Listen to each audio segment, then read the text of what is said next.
The champagne glass slipped from my hand, shattering against the marble floor of the country club as my sister Jessica's voice cut through the laughter and conversation like a knife. Well, we can't expect everyone to afford a destination wedding. Some people just live paycheck to paycheck. Her eyes locked onto mine across the crowded room, and I knew exactly who she was talking about. I'd love to know which corner of the globe you're watching from. And if this story speaks to you, make sure to subscribe. Tomorrow's video is one you absolutely can't miss. The invitation to the Mitchell family reunion had arrived 3 weeks earlier, printed on expensive cardstock with embossed lettering that screamed luxury. My Aunt Caroline was hosting it at the prestigious Rosewood Country Club in Connecticut, the kind of place where membership alone cost more than most people's annual salary. I'd been dreading it for weeks. I'm 28 years old, and for the past 6 years, I've been running a digital marketing agency that specializes in crisis management for Fortune 500 companies. What started as a one-person operation in my studio apartment has grown into a multi-million-dollar business with offices in 3 major cities. We handle reputation management for some of the biggest names in tech, finance, and entertainment. When a CEO gets caught in a scandal or a company faces a PR nightmare, they call us. But here's the thing. Nobody in my family knows any of this. To them, I'm still the college dropout who left Northwestern after 2 years to figure things out. They remember the struggles, the uncertainty, the time I had to move back home for 6 months while getting my business off the ground. What they don't see is the portfolio of investments, the penthouse apartment in downtown Chicago, or the 7-figure annual revenue my company generates. I've never corrected their assumptions because, honestly, I've never seen the point. The Mitchell family gatherings have always been competitions disguised as celebrations. Who has the biggest house, the most prestigious job, the most expensive vacation photos to share? I stopped playing that game years ago. My sister Jessica, on the other hand, has always been the star of these shows. She's 31, 3 years older than me, and works as a senior marketing director at a well-known pharmaceutical company in Boston. Good job, solid salary, respectable career path, exactly what our parents always envisioned for both of us. She married her college boyfriend, Richard Pemberton, 2 years ago in a wedding that cost more than some people's houses. They live in a beautiful colonial in Newton, drive matching BMWs, and post perfectly curated photos of their life on social media.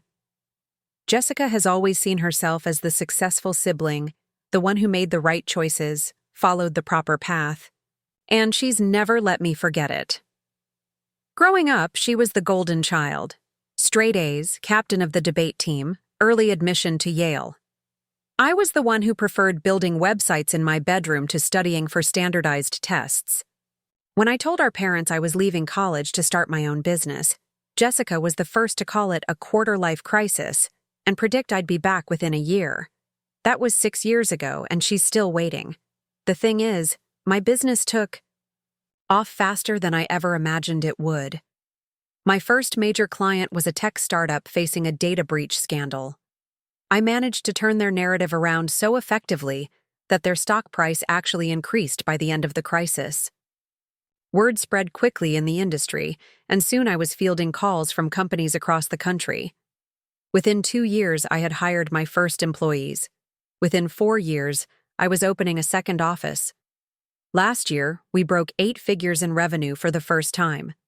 I own a penthouse with floor-to-ceiling windows overlooking Lake Michigan, drive a Tesla Model S Plaid, and have an investment portfolio that most financial advisors would envy. But I live quietly. I don't flash my wealth or post about my success on social media. My LinkedIn profile is deliberately understated, and I've turned down multiple interview requests from business publications. Privacy has always been important to me, both personally and professionally. When you're in the crisis management business, the last thing you want is to become the center of attention yourself. My parents, David and Margaret Mitchell, know some details about my success. They're proud, but respect my desire to keep things low-key. My father, a retired investment banker, has even asked for my advice on a few occasions, but they've never shared specifics with the extended family, understanding that I prefer to handle my own narrative. Jessica, however, has never bothered to ask about the details of my work. She's content to believe I'm struggling, that her traditional career path was the smarter choice. At family gatherings, she'll make subtle comments about the importance of steady income or the security of working for an established company. She's never mean about it exactly, but the condescension is always there, lurking beneath the surface of sisterly concern. The truth is, I could buy her house tomorrow without thinking twice about it. I could fund her entire wedding with what I made last month, but she doesn't know that, and until recently I hadn't planned on telling her. The country club was exactly what I expected. All dark wood paneling, crystal chandeliers and oil, paintings of men in riding jackets. Our family had rented out the main dining room for the afternoon, and about 40 relatives had made the trip from various corners of New England and beyond. The usual suspects were all there. Uncle Robert with his stories about his dental practice, Cousin Amanda showing off photos from her latest European vacation, and Grandmother Helen holding court from her wheelchair, dispensing wisdom and gentle criticism in equal measure. I had arrived deliberately late, hoping to avoid the initial small talk phase where everyone asks what you've been up to, and you have to decide how much truth to share. I grabbed a drink from the bar and found a spot near the back of the room, content to observe rather than participate. That's when I noticed the buzz of excitement around Jessica. She was practically glowing, surrounded by a cluster of aunts and cousins who were hanging on her every word. Richard stood beside her, beaming with the kind of pride that comes from being married to the center of attention. "We wanted to wait until we were all together to share the news," Jessica was saying, her voice carrying across the room with practiced confidence. "Richard and I have decided on our location for the wedding ceremony renewal. We're doing it in Tuscany next spring, a week-long celebration at a private villa overlooking the vineyards." The crowd erupted in impressed murmurs and congratulations. A destination wedding renewal in Italy. It was exactly the kind of announcement that would dominate conversation for the rest of the evening. "It's going to be absolutely magical," she continued, pulling out her phone to show photos of the venue. "The villa dates back to the 16th century, and it comes with its own chef and sommelier. We'll have welcome drinks on Monday, the ceremony on Wednesday, and then various activities throughout the week. Everyone will stay right there on the property." I watched from across the room as relatives leaned in to get a better look at the photos, their faces showing varying degrees of awe and, in some cases, concern. A week in Tuscany wasn't going to be cheap, even for the guests. As if reading their minds, Jessica's expression grew slightly more serious. "We know it's a big ask, and we completely understand if not everyone can make it. Travel to Italy, accommodations, meals. We estimate it'll probably cost each couple around $8,000 to $10,000 when you factor everything in." The room went quiet for a moment as people processed the number. $8,000 to $10,000. For most of our relatives, that represented a significant chunk of their annual vacation budget, if not more. "But," Jessica added quickly, her smile returning, "we're only inviting the people who really matter to us. The people who have been there for us, who understand the importance of family, who have their lives together enough to be part of this incredible experience." That's when her eyes found mine across the room, and I saw something flicker across her face. A calculation, a decision being made in real time. "Of course," she said, her voice carrying just a bit louder. "We know that. Not everyone is in a position to afford something like this. Some people are still figuring out their careers, still trying to get established. We wouldn't want anyone to feel pressured or uncomfortable." The meaning was clear, even if she hadn't said my name. I was being publicly categorized as someone who couldn't afford to attend my own sister's wedding renewal. In front of 40 relatives, she had just announced that I was too broke to be part of her special week. I felt every eye in the room turn toward me.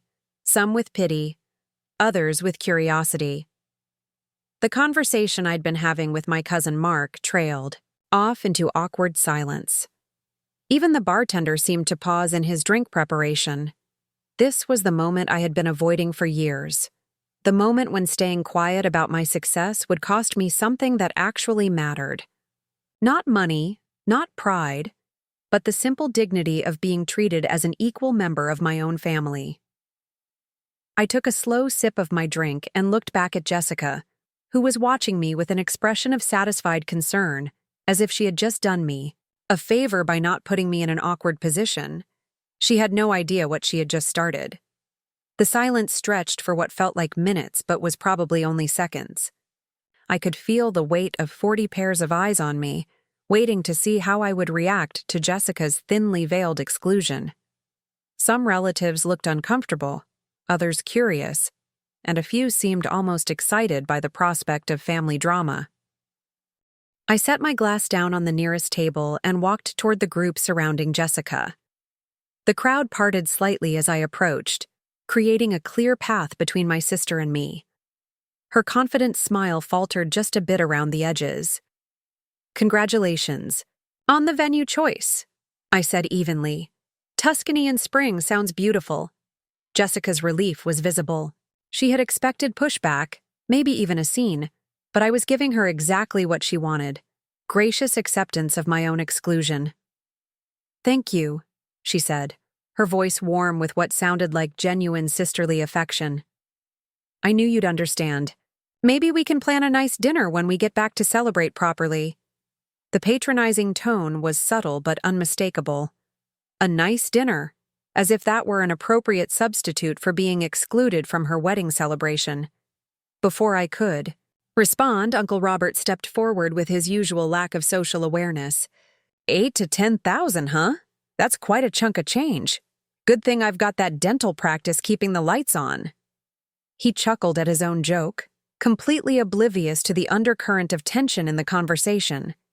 "It's definitely an investment," Richard chimed in, speaking for the first time since the announcement. "But we figured you only renew your vows once, right? Might as well do it properly." Cousin Amanda, never one to be outdone in the financial flex department, immediately jumped in. "Oh, we're absolutely in. Marcus and I were just talking about wanting to do more international travel. This is perfect timing." She pulled out her own phone to start looking up flights to Italy.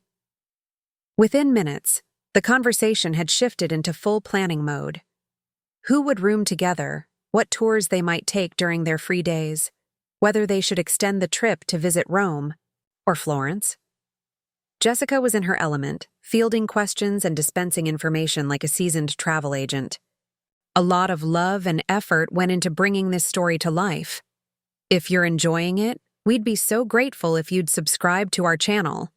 Now back to where we left off.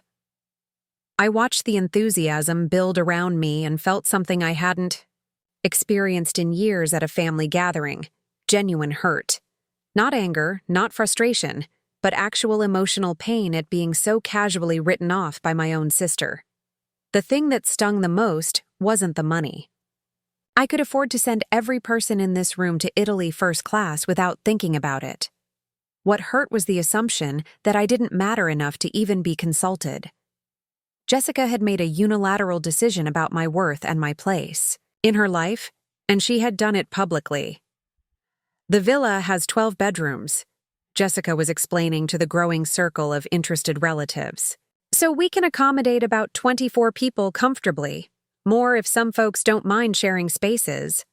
Aunt Caroline, ever the practical one, raised her hand slightly. "Have you thought about payment schedules? That's a significant amount for people to come up with all at once." "Absolutely," Richard responded. "We're asking for a deposit by Christmas to secure spots, then the balance due by February. That gives everyone about 6 months to plan and budget." I noticed he didn't look in my direction when he said this. The assumption was clear. This timeline wasn't meant for me because I wasn't part of the equation. Grandmother Helen, who had been quietly observing from her wheelchair, finally spoke up. "It sounds lovely, dear. But I hope you're not putting financial pressure on anyone. Family should come before fancy locations. There was a pointed quality to her words that made Jessica's smile tighten slightly. Grandmother Helen had always been protective of me, remembering the struggles I had faced when I first left college. She was also the family member most likely to call out behavior she considered inappropriate. "Of course not, Grandma," Jessica said quickly. "That's exactly why we wanted to be upfront about the costs. We don't want anyone to feel obligated or stressed about it." But even as she said this, her eyes swept the room, mentally cataloging who was nodding enthusiastically and who looked uncertain.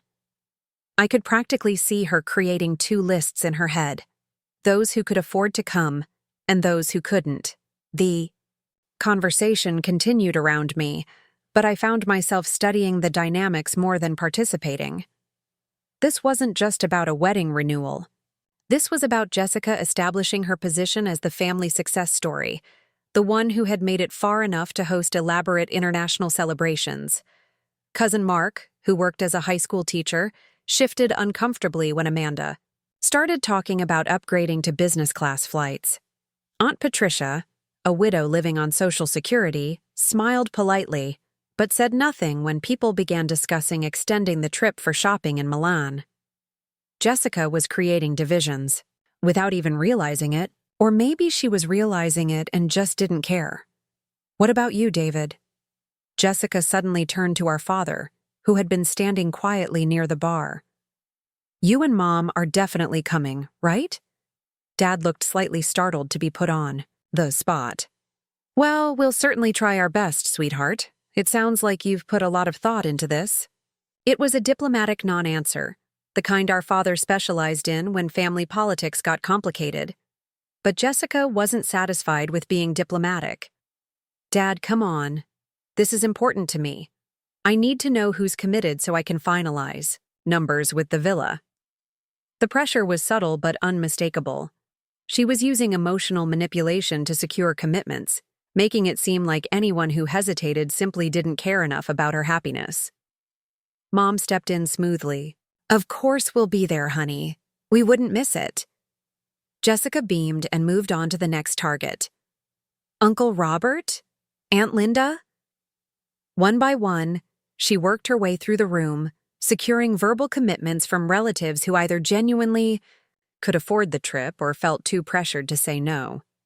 The few who expressed hesitation were met with Jessica's disappointed but understanding smile, the same expression she had given me earlier. I realized I was watching a masterclass in social manipulation.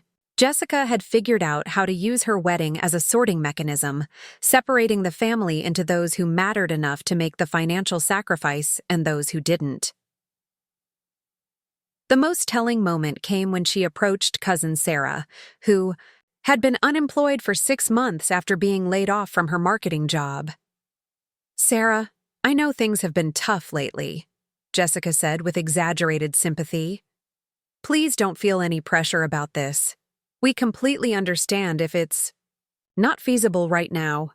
The words were kind, but the delivery was devastating. Jessica had essentially announced Sarah's financial struggles to the entire room, while simultaneously excluding her from the celebration.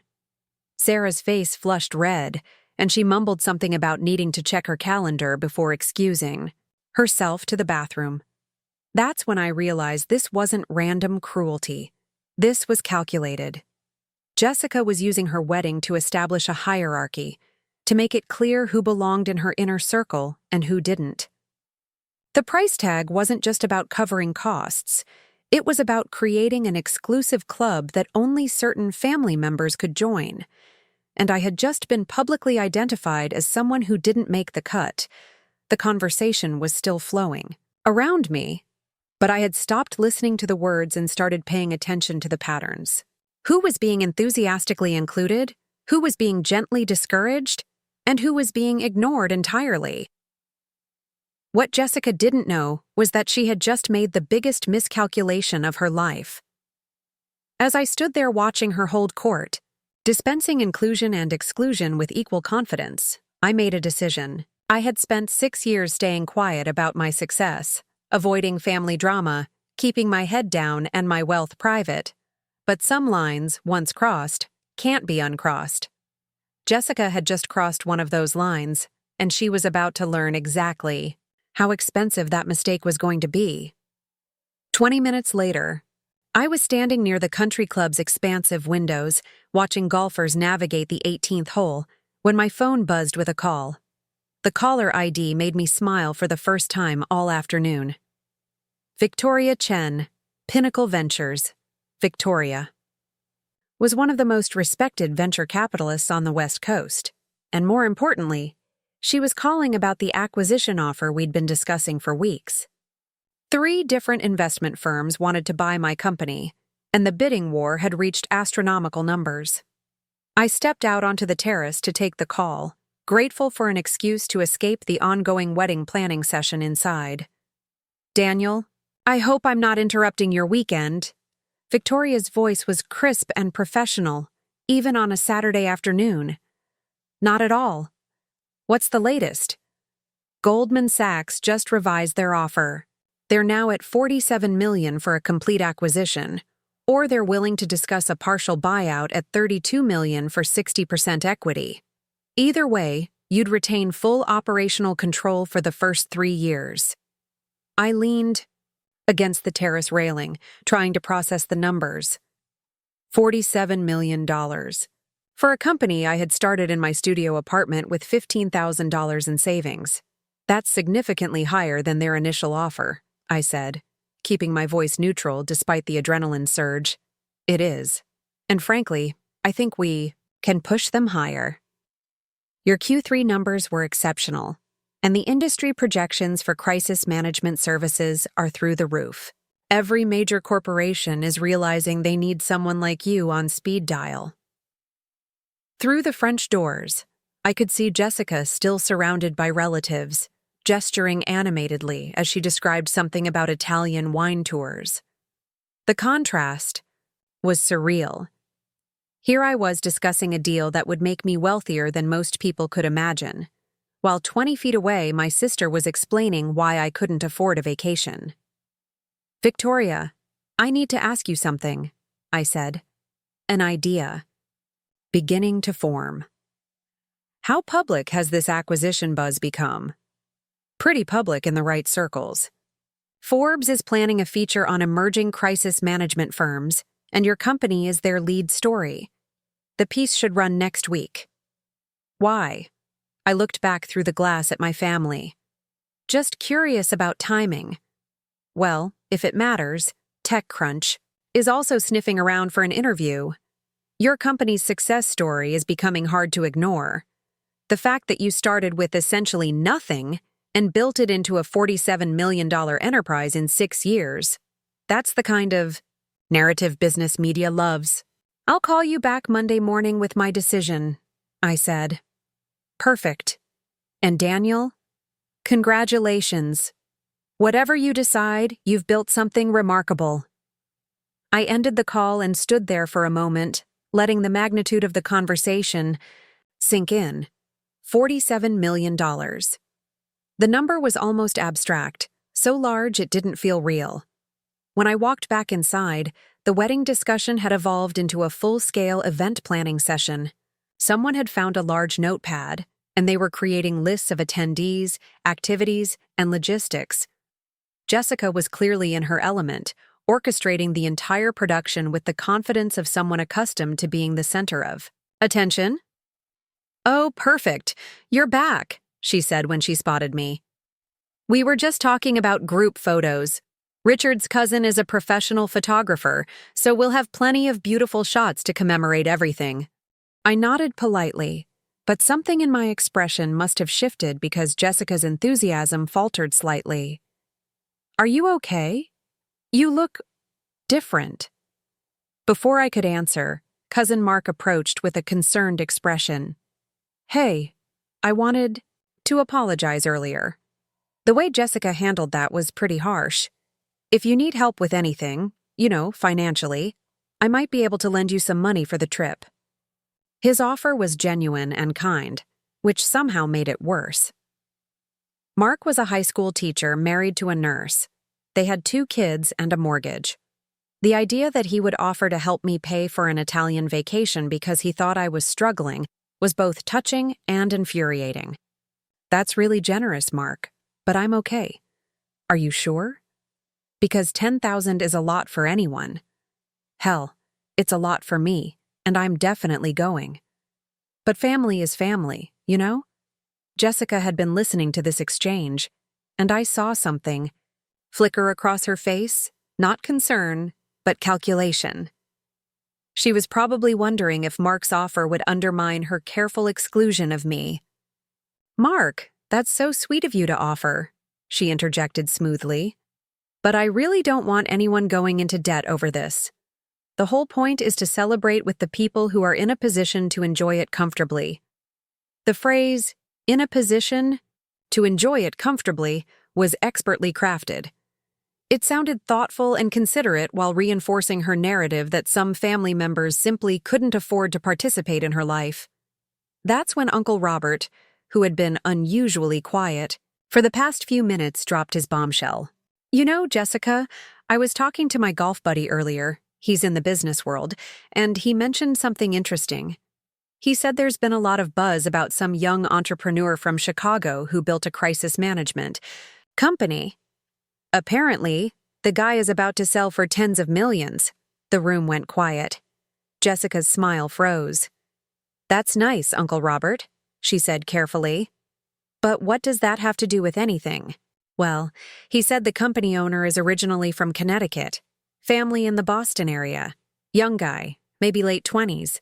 Built the whole thing from scratch after dropping out of college." I felt every muscle in my body tense. Robert wasn't connecting the dots yet, but he was getting uncomfortably close to doing so. "There are probably lots of young entrepreneurs from Connecticut," Jessica said, but her voice had lost some of its confidence. "Maybe," Robert continued, oblivious to the tension he was creating, "but this guy specializes in reputation management for Fortune 500 companies, handles all the big corporate scandals. My buddy said Goldman Sachs is trying to buy him out for something like $50 million. Aunt Caroline raised an eyebrow. $50 million? For a marketing company? Crisis management, Robert corrected. Apparently it's a huge business these days. Every time some CEO gets caught doing something stupid, they need someone to fix their image. This kid from Chicago has apparently become the go-to guy for that kind of work." I could see the wheels turning in several relatives' heads. The details Robert was sharing were specific enough to be intriguing, but vague enough that no one was making direct connections yet. Except for Dad. I caught my father's eye across the room, and he gave me the slightest nod. He knew exactly what company Robert was talking about because I had told him about the acquisition offers 3 weeks ago. He also knew I was standing in this room listening to my uncle unknowingly describe my business to my sister who had just finished explaining why I couldn't afford a vacation. The irony wasn't lost on him. "That's a fascinating story, Robert," Dad said with a straight face. "Do you happen to know the name of this company?" "Something with strategic in the title. I think. Strategic Solutions? Strategic something." "Strategic Response Group," I said quietly. The room turned toward me. Robert's face lit up with recognition. "That's it? You've heard of them?" I felt Jessica's eyes boring into me, along with everyone else's. The moment had arrived faster than I had anticipated, but there was no backing down now. "I've heard of them," I said evenly. "They handle crisis management for major corporations, reputation repair, media strategy, damage control, that kind of thing." Exactly. Robert was excited to have someone who understood what he was talking about. "My buddy said they're incredibly good at what they do. Apparently this young owner has this uncanny ability to turn disasters into comeback stories." Jessica was staring at me with an expression I couldn't quite read. Suspicion, maybe, or confusion about why I seemed to know so much about a random Chicago business.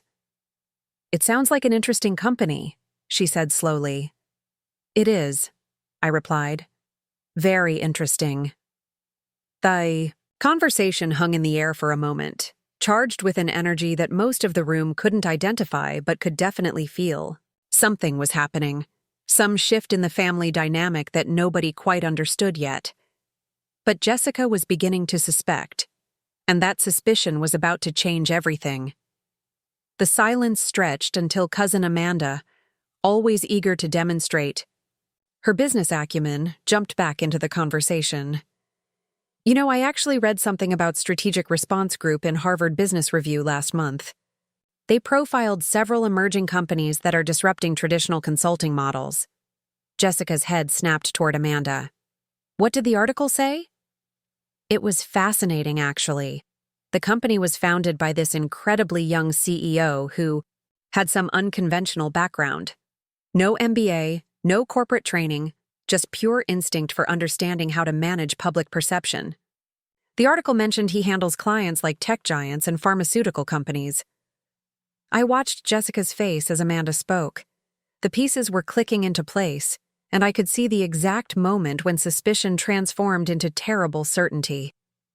Amanda, Jessica said carefully, do you remember anything else about the founder? Any personal details? Let me think. He was originally from New England originally. The article made a big deal about how he started the company after leaving college early. They called him a dropout turned mogul, or something dramatic like that. Richard, who had been quietly observing the conversation, suddenly spoke up. Jessica, didn't Daniel leave Northwestern after his sophomore year? The question hung in the air like a live wire. Every person in the room turned to look at me, and I could practically hear the mental calculations happening in real time. Uncle Robert's eyes widened first. Wait a minute. Daniel, you're not… Strategic Response Group, I said simply. Yeah, that's my company. The reaction was immediate and varied. Some relatives gasped audibly. Others stood frozen, trying to process the information. Aunt Caroline actually laughed, a short, sharp sound of pure surprise. But Jessica's reaction was the most dramatic. Her face went completely white, then flushed deep red. She opened her mouth to speak, closed it, then opened it again without making a sound. Your company? Richard's voice cracked slightly. The one that's about to be sold for $50 million. $47 million, actually, though the number keeps changing. Uncle Robert slapped his forehead. Jesus Christ, Daniel. I was talking about you the whole time, wasn't I? I nodded. Yeah, Uncle Robert, you were. The room erupted into chaos. Everyone started talking at once. Questions, exclamations, demands for details. Grandmother Helen was smiling broadly from her wheelchair. Dad was trying to look surprised for the benefit of the room, though I caught him fighting back a grin. But through it all, I kept my eyes on Jessica. She looked like she had been physically struck. I don't understand, she finally managed to say. You run a marketing company? Since when? Since I left Northwestern, 6 years ago. But you never said anything. You let us all think. I let you think what you wanted to think, I said evenly.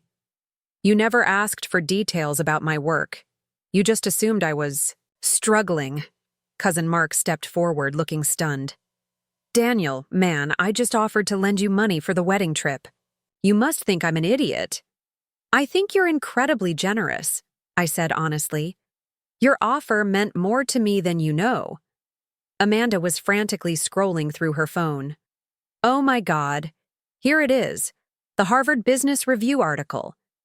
Daniel Mitchell, CEO and founder of Strategic Response Group. She looked up at me with something approaching awe. It says here your company has handled crises for 12 Fortune 500 companies in the past 2 years. 15, actually. The article was a bit outdated. This is insane, Richard muttered, running his hands through his hair. Jessica, did you know any of this? Jessica was still staring at me like I was a stranger. No, I had no idea. None at all. Aunt Linda, who had been quiet throughout most of the reunion, suddenly laughed. Well, this certainly puts the wedding budget in perspective, doesn't it? The comment hit its target perfectly. Jessica flinched as if she had been slapped. That's when Grandmother Helen decided to twist the knife.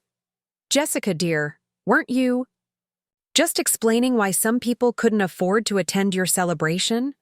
The room went dead silent. Everyone understood exactly what Grandmother Helen was implying, and the weight of Jessica's earlier assumptions crashed down on her like a ton of bricks. I didn't know," Jessica said weakly. "How was I supposed to know?" "You could have asked," Dad said quietly. It was the first time he had spoken since the revelation, and his words carried more weight because of his restraint. "But why would you keep this secret?" Richard asked, genuine confusion in his voice. "If I had built a company worth $47 million, I'd be shouting it from the rooftops." I shrugged. Different priorities, I guess. I never saw the point in making my success the center of family gatherings. The implication was clear, even though I hadn't said it directly. Unlike some people, I didn't need external validation or public recognition to feel successful. Amanda was still reading from her phone. Listen to this quote from the article.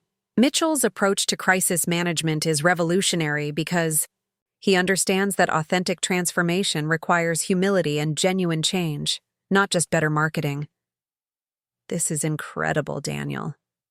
"Thank you." Jessica finally found her voice, though it came out smaller than usual. "So when I was talking about the wedding costs, I was doing the math in my head," I said. 8 to 10,000 per person for a week in Tuscany. For 47 people, that would be about $400,000 total. I could cover that with what my company makes in a typical month. The number hit the room like a physical force. Several relatives actually stepped backward. "Wait," Uncle Robert said slowly. "Are you saying you make $400,000 a month?" "Some months more, some months less. It depends on our client load." Richard looked like he was about to faint. "Jessica, do you realize what this means?" But Jessica wasn't listening to her husband. She was staring at me with an expression of dawning horror as the full scope of her mistake became clearer. "Daniel," she said, her voice barely above a whisper, "when I said those things about you not being able to afford the wedding, you publicly announced that I was too broke to attend your celebration," I finished. "In front of 40 family members, after spending 6 years making subtle comments about my financial situation whenever we're together. But I didn't know. You didn't know because you never cared enough to ask." The truth of that statement settled over the room like a heavy blanket. Everyone could see it now. Years of assumptions, dismissive comments, and condescending concern, all based on Jessica's need to maintain her position as the family success story. Cousin Sarah, who had returned from the bathroom during the revelation, spoke up for the first time. "So when Jessica said I shouldn't feel pressured about the trip because some people just can't afford it, she was talking about me," I confirmed. "Apparently, I was the example of someone who couldn't manage the expense." Sarah started laughing, not mean laughter, but the kind of shocked amusement that comes from witnessing cosmic irony in action. "This is unbelievable," she said. "Jessica, you literally used the millionaire in the room as an example of someone who couldn't afford a vacation." The word millionaire hit Jessica like a physical blow. Her entire worldview was crumbling in real time, and everyone in the room could see it happening. "I need some air," she said abruptly, then turned and walked toward the terrace without another word. Richard hesitated for a moment, looking back and forth between me and the direction his wife had gone, then hurried after her. The moment they were gone, the room exploded into conversation again. But this time, the energy was different. Instead of excitement about destination weddings and Italian villas, people were processing the complete reversal of everything they thought they knew about the family hierarchy. And I was no longer the quiet relative standing in the corner. I was the center of attention, whether I wanted to be or not. Through the French doors, I could see Jessica and Richard on the terrace engaged in what appeared to be an intense conversation. Jessica was gesturing wildly while Richard stood with his arms crossed, his body language growing more defensive by the minute. Inside, The family had essentially split into two groups. One cluster surrounded me, firing questions about the business, asking for investment advice, and treating me with a level of respect I had never experienced at a family gathering. The other group huddled near the bar, whispering among themselves and casting occasional glances toward the terrace. "Daniel, I have to ask," Aunt Caroline said, pulling me aside. "How does this change things for the wedding? Are you planning to attend now?" It was a fair question, and one I had been asking myself since the revelation. "Honestly, I haven't decided yet. Because if you want to go, you could probably buy the entire villa," Uncle Robert said with a laugh. "Hell, you could. Probably buy the whole vineyard." He wasn't wrong. The math was simple enough. The venue rental for the week was probably around $60,000, maybe $75,000 with all the extras. I spent more than that on office furniture last quarter. But the money wasn't the issue anymore.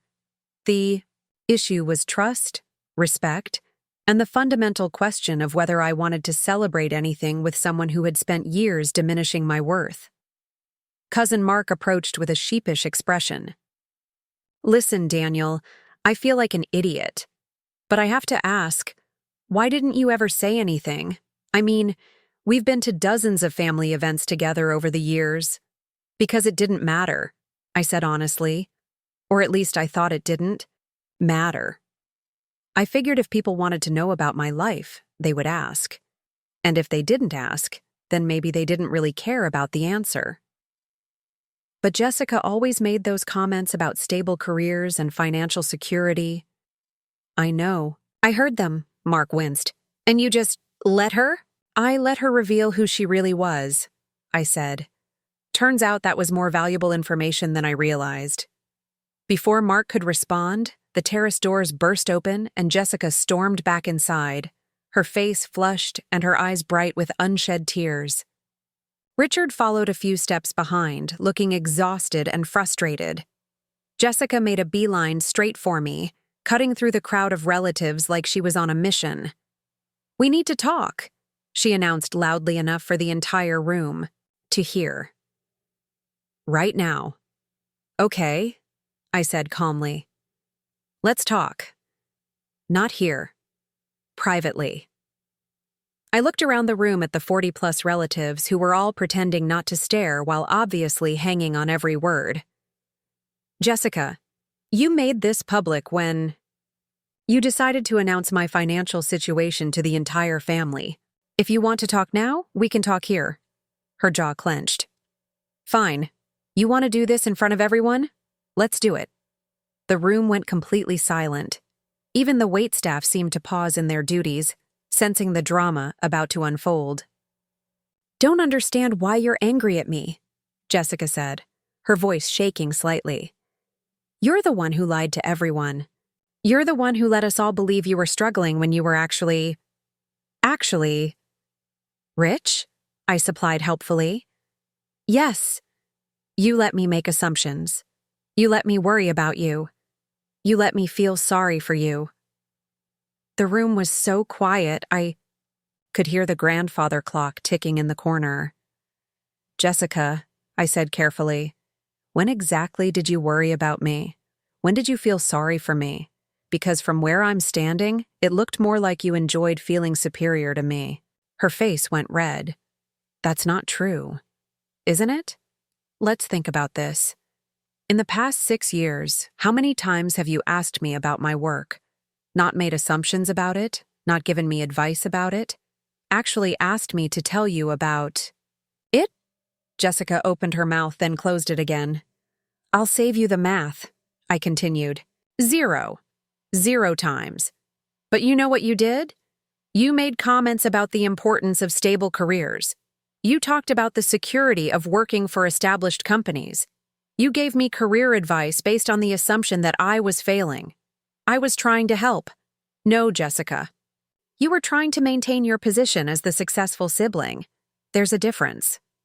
Richard stepped forward, clearly uncomfortable, but feeling obligated to defend his wife. "Look, Daniel, maybe there were some misunderstandings, but Jessica was genuinely concerned about your well-being. I turned to face him directly. Richard, 2 hours ago, your wife announced to this entire room that I was too broke to attend her wedding. She used me as an example of someone who couldn't afford to participate in her life. Does that sound like a concern to you? Richard's mouth opened and closed like a fish. He had no answer because there was no good answer. And you know what the really crazy part is? I continued, my voice gaining strength. I probably would have paid for the whole wedding if she had just asked nicely. Villa rental, flights for everyone, meals, activities, the whole thing. Because that's what family does for each other. Jessica's eyes widened. You would have… What? 8 to 10,000 per person for 47 people? That's maybe 450,000 total. I could have written that check this afternoon and not thought twice about it. The number hit the room like a physical force. Several relatives gasped audibly. But instead, I said, you decided to use my perceived poverty as a way to make yourself feel better about your success. You turned your wedding into a financial purity test, and you used me as the example of someone who failed. Jessica was crying now, tears streaming down her face. I didn't know, she repeated. How was I supposed to know? By asking, Grandmother Helen said sharply from her wheelchair. Everyone turned to look at her. By caring enough about your brother to ask? About his life instead of making assumptions about it. Exactly, said Aunt Linda. Jessica, honey, you've been talking down to Daniel for years. We've all seen it. That's not true. But several relatives were nodding in agreement with Aunt Linda's assessment. The family consensus was forming, and it wasn't in Jessica's favor. Cousin Sarah, who had been quietly observing from the sidelines, finally spoke up. Jessica, you did the same thing to me today. You basically announced to everyone that I was too poor to attend your wedding because I've been unemployed. That's different. You actually are unemployed. The words hung in the air for a moment, before Sarah started laughing. Oh, Jessica, do you hear yourself right now? Even Richard looked mortified by his wife's response. What I mean is…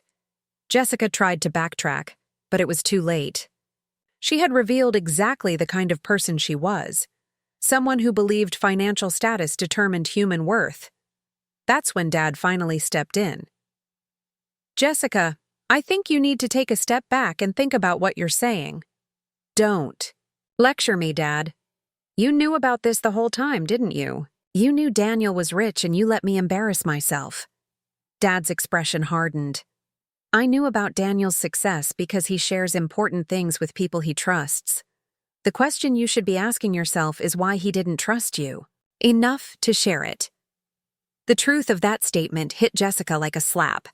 She looked around the room at the faces staring back at her, some sympathetic, some disappointed, some openly critical. This is insane, she said finally. You're all acting like I'm some kind of monster because I didn't know my brother was secretly a millionaire. We're not acting like you're a monster because you didn't know, Mom said quietly. She had been silent throughout most of the confrontation, but now she stepped forward with the kind of maternal authority that commanded attention. We're concerned because of how you treated him when you thought he had less than you. Jessica stared at our mother in shock. Mom had always been her strongest defender, her most reliable ally in any family conflict. Mom? Sweetheart, I love you, but I've watched you dismiss your brother for years, and I should have said something sooner. The way you talked about his career, his choices, his life, it wasn't concerning. It was condescending. Jessica looked like she had been physically struck. Her strongest supporter had just abandoned her, and everyone in the room could see her world crumbling in real time. I can't believe this, she whispered.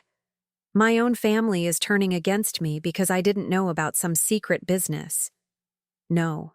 Jessica, I said quietly, your family is disappointed because you revealed who you really are when you thought I had nothing to offer you. That was the moment Jessica finally broke. She burst into tears, turned around, and ran toward the exit, pushing past relatives and leaving a wake of uncomfortable silence behind her. Richard hesitated for a moment, looking back and forth between the family and the direction his wife had gone, then hurried after her without saying a word.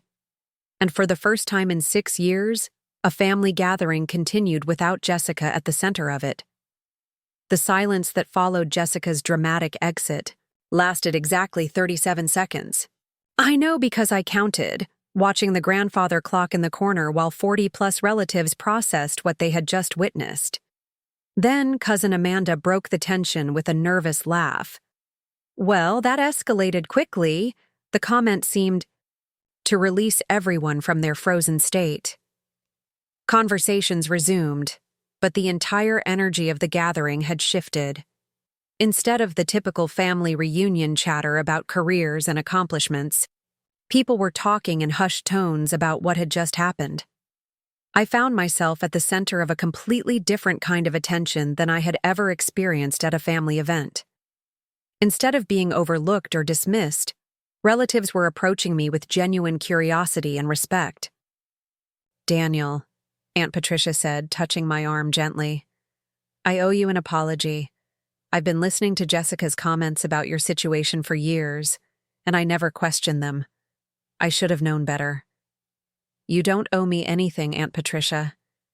"Yes, I do. I let someone else define who you were instead of getting to know you myself. That was wrong." Similar conversations were happening throughout the room. Uncle Robert was telling anyone who would listen about how he should have connected the dots sooner. Cousin Mark was beating himself up for offering financial help to someone who probably made more in a month than he made in 3 years. But the most telling reactions came from the relatives who weren't talking to me at all. A small group had formed near the bar, Jessica's closest allies within the family, and they were clearly struggling with how to process the afternoon's revelations. Aunt Stephanie, Jessica's godmother, kept glancing in my direction with an expression I couldn't quite read. Cousin Jennifer, who had always been competitive with Jessica but usually lost, was staring into her wine glass like it contained the answers to life's mysteries. About an hour after Jessica's exit, my phone rang. The caller ID showed her name. I stepped out onto the now empty terrace to take the call, wondering what version of Jessica I was about to encounter. "Daniel." Her voice was hoarse, probably from crying. "Hey, Jess." "I'm at the hotel. Richard and we've been talking." I waited for her to continue. "He thinks I should apologize to you." "What do you think?" There was a long pause. "I think I'm confused and hurt, and I don't understand how everything went so wrong so fast." "Jessica, nothing went wrong. This is just the first time the truth came out." "But why didn't you tell me? Why didn't you trust me enough to share something this important?" I looked back through the French doors at my family, still gathered in the dining room, still processing the afternoon's events. "Can I ask you something honestly?" "Of course. If I had told you 6 months ago that I owned a multi-million-dollar company, what would you have done with that information?" Another pause. I don't know what you mean." "Would you have bragged about it to your friends? Posted about it? On social media? Used it to elevate your own status somehow?" "That's not fair." "It's a genuine question, Jessica. Because the thing is, I've been watching how you handle success, yours and other people's, for years. And what I've seen is that you treat achievements like social currency. I do not. You announced your destination wedding renewal to 40 people specifically because you knew it would establish your position in the family hierarchy. You used the cost as a screening mechanism to determine who was worthy of your attention. You turned a celebration into a competition." I could hear her breathing on the other end of the line, but she didn't respond. "So when you ask why I didn't trust you with information about my success, the answer is simple, because I knew you would find a way to make it about you." That's a horrible thing to say. But is it wrong? The silence stretched for nearly a minute. "Richard wants to come back to the reunion," she said finally. "Okay. But I can't. I can't face everyone again today." "I understand." "Do you?" "Because I feel like my entire family just turned against me in the span of 2 hours." I leaned against the terrace railing, choosing my words carefully. "Jessica, your family didn't turn against you. They just saw a side of you that maybe they hadn't seen clearly before. So what happens now? Do I just pretend this never happened? Do I cancel the wedding renewal because everyone thinks I'm some kind of elitist monster? That's not for me to decide. But you could come, couldn't you? You could afford it easily." There it was, the real question underlying everything else. Even in her moment of defeat, Jessica was still calculating, still trying to understand how my financial status changed the dynamics. "Yes, I could afford it easily." "So will you come?" I thought about it for a moment. The practical answer was simple. Of course I could afford a week in Tuscany. The money was meaningless to me at this point. But the emotional answer was more complicated. "I don't know yet," I said honestly. "What would it take? For you to forgive me?" "Jessica, this isn't about forgiveness. This is about trust and respect. You've spent years treating me like I was less than you because you thought I had less than you. That tells me something about your character that has nothing to do with money. People make mistakes. This wasn't a mistake. This was a pattern. A pattern that revealed itself the moment you thought you had an audience." I could hear her crying again, but I didn't try to comfort her. Some lessons can only be learned through consequences. "Richard is driving back to the reunion now," she said after a few minutes. "He says the family deserves an explanation and that it should come from both of us. But you're not coming. I can't. Not today. Maybe not ever." After I ended the call, I stood on the terrace for a few more minutes, watching the sun set over the golf course. The afternoon had been emotionally exhausting, but also oddly liberating. For the first time in years, I didn't have to pretend to be less than I was. When I walked back inside, Richard had returned and was standing awkwardly near the entrance, clearly uncertain about how to approach the group. Dad saw him first and walked over with a diplomatic expression. "Richard, how is Jessica doing?" "She's processing everything. She asked me to apologize on her behalf for the scene earlier." "Where is she now?" Mom asked, concern evident in her voice despite everything that had happened. "At the hotel. She doesn't feel comfortable returning today." Uncle Robert, never one for subtlety, asked the question everyone was thinking. "So what happens with the wedding renewal? Is it still happening?" Richard looked overwhelmed. "Honestly, I don't know. Everything feels complicated right now." "Complicated how?" Grandmother Helen asked pointedly. Richard glanced around the room, clearly aware that his answer would be dissected by 40 people over the next several weeks. "I think Jessica needs to figure out who she wants to be," he said carefully.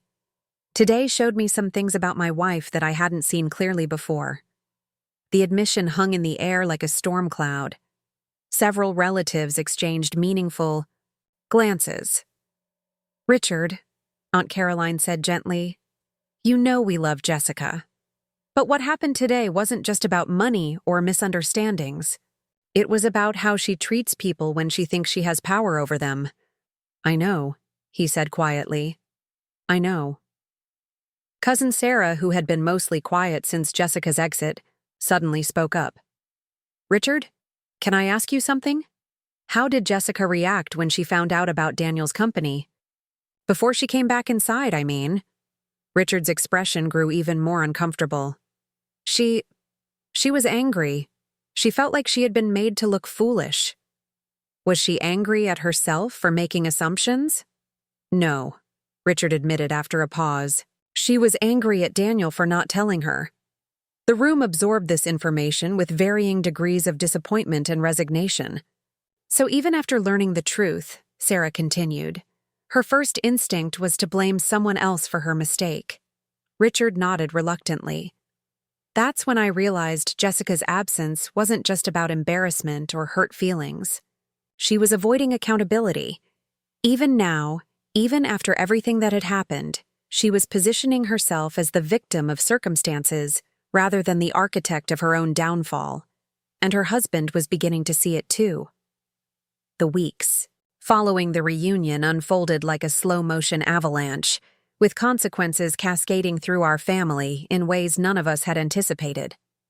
What started as a single afternoon of revelations became a fundamental reshaping of relationships that had been decades in the making. 3 days after the country club confrontation, I received an unexpected email from Richard. The subject line simply read, "Coffee?" And the message was brief but loaded with implications. "Daniel, I know things are complicated right now, but I'd like to talk if you're willing. Just the two of us. No agenda, no drama." Richard, we met at a small cafe in downtown Boston, far from any family haunts where we might run into relatives eager for updates on the Jessica situation. Richard looked like he hadn't slept much since the reunion. His usually perfect hair was disheveled, and there were dark circles under his eyes. "Thank you for meeting me," he said as we settled into a corner booth. "I wasn't sure you would. You're family, Richard. Or at least you have been for the past 3 years." He winced at my use of the past tense. "About that, I need to ask you something, and I need you to be completely honest with me." I waited. "The way Jessica treated you at the reunion, was that typical? Have I been blind to something that's been going on for years?" I stirred my coffee slowly, considering how much truth Richard could handle. "What do you think?" "I think I've been making excuses for behavior I should have confronted a long time ago." "Such as?" Richard ran his hands through his hair. "The way she talks about people who make less money than we do. The way she dismisses your parents when they mention being proud of you. The way she... God, Daniel, the way she talks about you when you're not around." This was new information. "What does she say?" "She calls you the family disappointment. She says your parents enable your Peter Pan syndrome by not pushing you to get a real job. She..." He stopped and shook his head. "I can't believe I'm telling you this." "Go on." "She says you're a cautionary tale about what happens when parents don't set proper expectations for their children." The words hit harder than I expected. It's one thing to suspect that someone looks down on you. It's another thing to hear the specific language they use to diminish you when you're not there to defend yourself. How long has she been saying things like that? "Years," Richard admitted. "Since before we got married. I used to think it was just sibling rivalry, but after seeing her reaction at the reunion..." He trailed off. "You're starting to think it was something else." "I'm starting to think my wife has some serious character flaws that I've been ignoring because it was easier than confronting them." We sat in silence for a few minutes, both lost in our own thoughts. "Richard, can I ask you something?" "Of course." "Why? Are you telling me this now? What changed?" He looked out the window at the busy street, watching people hurry past with their own problems and complications. "Because I realized that if Jessica could be that wrong about you, someone she's known her entire life, then maybe she's been wrong about other things too. Maybe she's been wrong about what kind of person I want to be married to." The admission hung between us like a bridge that, once crossed, couldn't be uncrossed. "Have you talked to Jessica about any of this?" "I've tried, but every conversation turns into her being the victim. She's convinced that you deliberately humiliated her, that the family ganged up on her, that everyone is being unfair." He paused. "She's talking about therapy, but not for the reasons you might think." "What do you mean?" "She wants to go to therapy to figure out how to get the family back on her side. She sees it as a strategic move, not as genuine self-reflection." I wasn't surprised, but hearing it confirmed was still disappointing. "What about the wedding renewal?" Richard's laugh was bitter. "She's still planning it, still expects everyone to attend as if nothing happened. She's convinced that once the initial shock wears off, people will forget about the reunion and go back to normal. Will they? Would you? The question didn't require an answer. Our conversation was interrupted by Richard's phone buzzing with a text message. He glanced at it and his expression darkened. Jessica? She's asking where I am and who I'm with.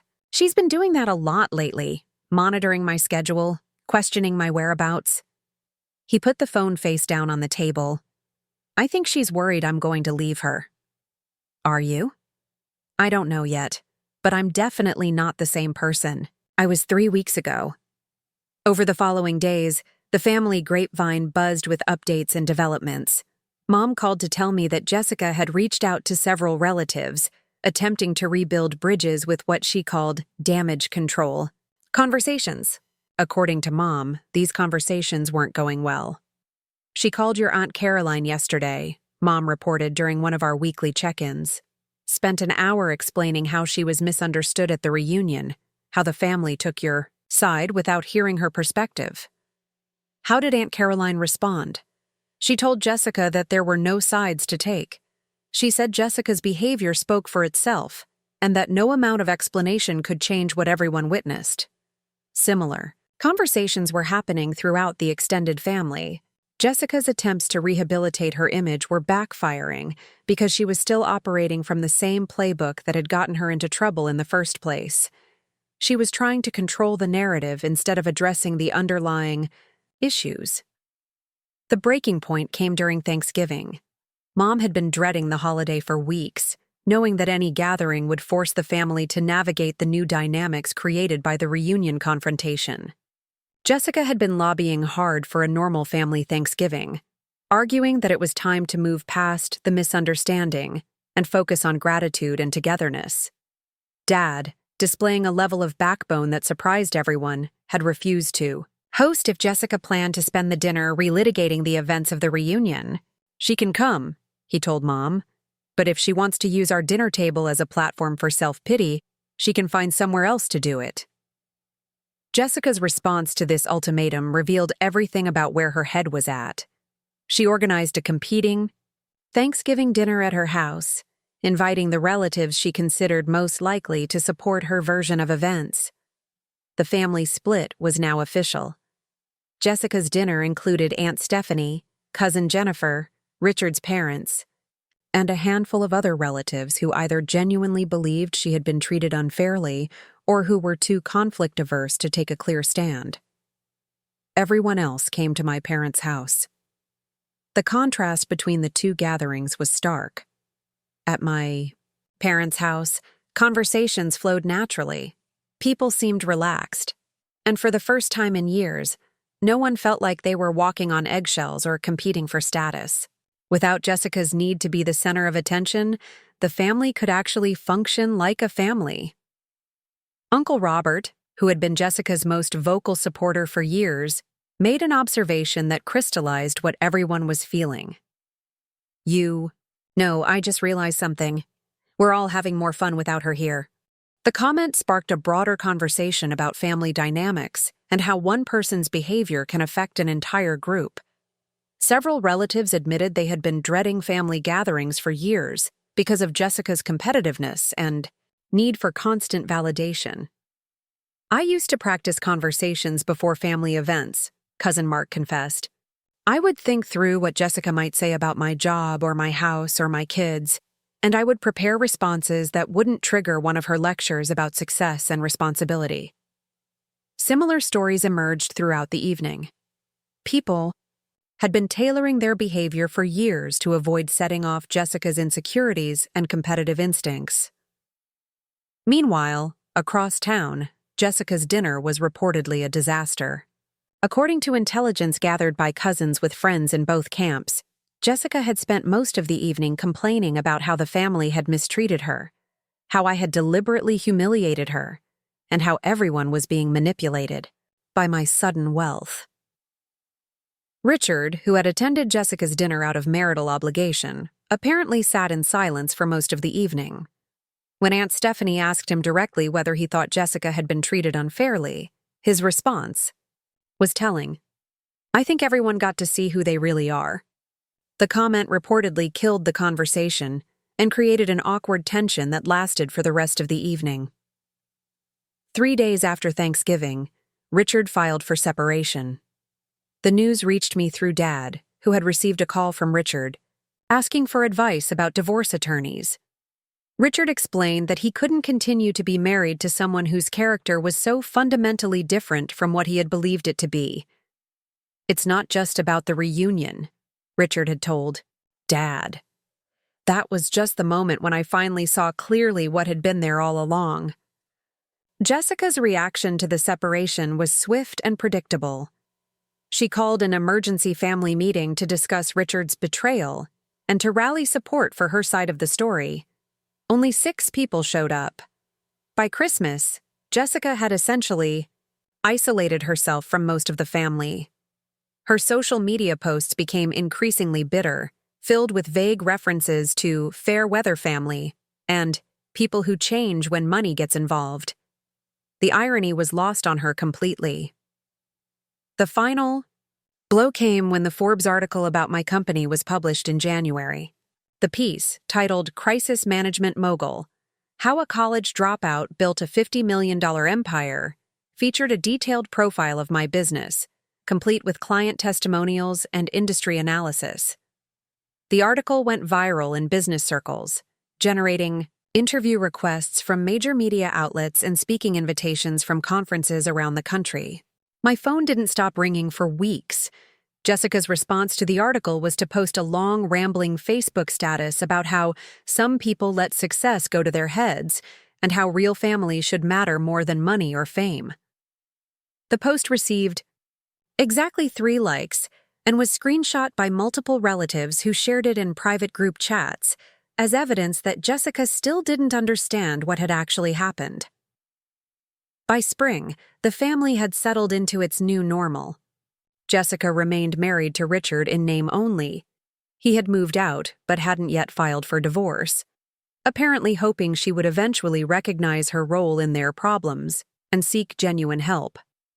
The Tuscany wedding renewal was quietly canceled, with Jessica sending emails to the handful of relatives who had committed to attending, explaining that she had decided to postpone the celebration until family relationships could be repaired. Even in canceling her own event, she managed to make herself the victim. Meanwhile, my life continued to evolve in ways I never could have predicted. The publicity from the Forbes article led to opportunities I hadn't imagined. A book deal, consulting offers from Fortune 100 companies, and invitations to speak at business schools about entrepreneurship and crisis management. But more importantly, my relationships with the family members who mattered most had deepened significantly. Without the constant undercurrent of Jessica's competitive dynamics, I found myself actually enjoying family gatherings for the first time in years. Dad and I started having monthly dinners where we talked about business, investments, and life, philosophy. Mom began asking detailed questions about my work and seemed genuinely proud when she saw articles about my company online. Even my relationship with some of the extended family improved dramatically. Uncle Robert and I discovered we had similar investment philosophies and began sharing stock tips. Cousin Mark and I started meeting regularly to discuss his interest in leaving teaching to start his own business. The most unexpected development came when cousin Sarah approached me about a job opportunity. She had been struggling to find work in her field, and I realized my company could use someone with her marketing background. I don't want you to hire me just because we're family, she said when I offered her a position. I want to earn it. Sarah, you've been earning respect from this family for years by being genuine and kind. Jessica could learn something from you about character. 6 months after the reunion, I received one final communication from Jessica.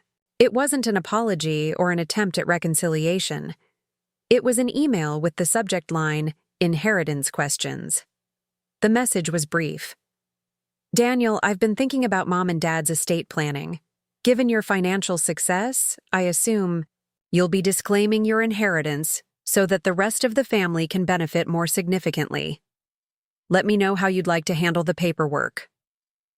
I stared at the email for several minutes, marveling at the audacity. Even now, even after everything that had happened, Jessica was still trying to find ways to benefit financially from my success, while simultaneously positioning herself as someone who was thinking about the rest of the family. I forwarded the email to Dad with a simple note. FYI, this just came in. No response needed from me. Dad called within an hour, his voice tight with anger. I can't believe she sent you that. I can. It's perfectly consistent with everything. Else she's done. She's not getting a penny more of our estate because of this stunt, Dad said. In fact, I'm calling our attorney tomorrow to make sure the inheritance distribution is ironclad. That conversation led to a family meeting, without Jessica, where my parents explained that they were restructuring their estate plan to ensure that Jessica couldn't contest or manipulate the inheritance process. We love her, Mom said, tears in her eyes. But we can't pretend anymore that her judgment is sound when it comes to money and family relationships. A year after the reunion, I ran into Richard at a coffee shop in Cambridge. He looked different, lighter somehow, like a weight had been lifted from his shoulders. Daniel, how are you? I'm good, Richard. You look well. Thanks. I feel well. Actually, better than I have in years. We talked for a few minutes about his new apartment, his job, and his plans for the future. When I asked about Jessica, his expression grew thoughtful. She's still convinced that she was wronged by everyone. She's been through 3 therapists because none of them will tell her what she wants to hear, that she was the victim of a family conspiracy. I'm sorry it didn't work out between you two. I'm not, he said, and I could tell he meant it. I wasted 3 years trying to be the person she wanted me to be instead of being the person I actually am. The reunion showed me that life is too short to spend it pretending to be someone else. As we prepared to part ways, Richard asked one final question. Do you ever think about reaching out to her? Trying to repair the relationship? I considered the question seriously before answering. Richard, I learned something important about Jessica that day at the reunion. When she thought I had nothing to offer her, she treated me like I was worthless. When she found out I had something she wanted, she immediately started calculating how she could benefit from it. Neither of those responses had anything to do with love or family loyalty. So that's it? The relationship is over? The relationship Jessica and I had was based on a lie. The lie that she was superior to me because she had made better choices. Once that lie was exposed, there wasn't enough genuine connection left to build on. Richard nodded slowly. I understand. I really do. 2 years after the reunion, Jessica made one final attempt to reintegrate into the family. She showed up unannounced at Christmas dinner at my parents' house, apparently hoping that enough time had passed for everyone to forget about the conflicts and welcome her back. The strategy backfired spectacularly. Without the drama and tension she had always brought to family gatherings, we had all learned what it felt like to actually enjoy each other's company. Her sudden presence was jarring, like a discordant note in a symphony. She tried to act as if nothing had happened, jumping into conversations about holiday plans and family news, as if the past 2 years of silence and separation were just a minor misunderstanding. But when Uncle Robert mentioned my recent acquisition offer, a tech giant had offered to buy my company for $112 million, Jessica's mask slipped completely. Well, she said with forced brightness, I guess we know who's buying Christmas presents for everyone this year. The comment was meant to sound playful, but it revealed everything about her mindset, even after 2 years of supposed reflection and growth. Her first instinct was still to view my success in terms of what it could do for her. The silence that followed her comment was deafening. Dad set down his fork deliberately. Jessica, I think you should leave. What? Why? I was just making a joke. No, you weren't. You were doing exactly what you've always done, treating your brother's achievements as if they exist for your benefit. Jessica looked around the table, searching for allies but found none. Even grandmother Helen, who had always had a soft spot for Jessica, was shaking her head in disappointment. "This is ridiculous," Jessica said, her voice rising. "I come here trying to rebuild relationships, and you're all attacking me over one comment." "We're not attacking you," Mom said quietly. "We're protecting something good from someone who doesn't understand its value." Jessica left that night and hasn't returned to a family gathering since. Today, 3 years after the reunion that changed everything, I'm sitting in my office overlooking Lake Michigan, reviewing the final paperwork for the sale of my company. The $112 million deal closed yesterday, making me what financial advisors call generationally wealthy. But the number feels less important than the peace I've found in my family relationships. Without Jessica's constant need to establish hierarchies and create competition, my family has become the supportive, loving group I always wished it could be. I still think about her sometimes, usually when someone asks about siblings or family dynamics. I wonder if she ever figured out what she lost that day at the country club, or if she's still convinced that everyone else was wrong. The truth is, Jessica taught me something valuable, though probably not in the way she intended. She showed me that character is revealed not when people think you have something to offer them, but when they think you don't. She treated me like I was worthless when she thought I was poor, and she tried to use me when she found out I was rich. Neither response had anything to do with love, respect, or genuine family connection. Some people might say I should forgive her, that family is too important to lose over money and pride. But this was never about money, and it was never about pride. It was about discovering who people really are when they think nobody important is watching. And sometimes that discovery changes everything. The morning after I signed the sale papers, I woke up in my penthouse apartment, made coffee, and looked out at the lake while I planned my day. For the first time in years, those plans included a family barbecue at my parents' house. A gathering I was actually excited to attend. Because sometimes, the most valuable thing you can lose is the person who is keeping you from appreciating what you already had. And sometimes, when someone shows you who they really are, the best thing you can do is believe them. Looking for more? We've got 2 amazing stories ready for you right on screen. If this one touched you, these are absolutely worth your time. Click to watch them now.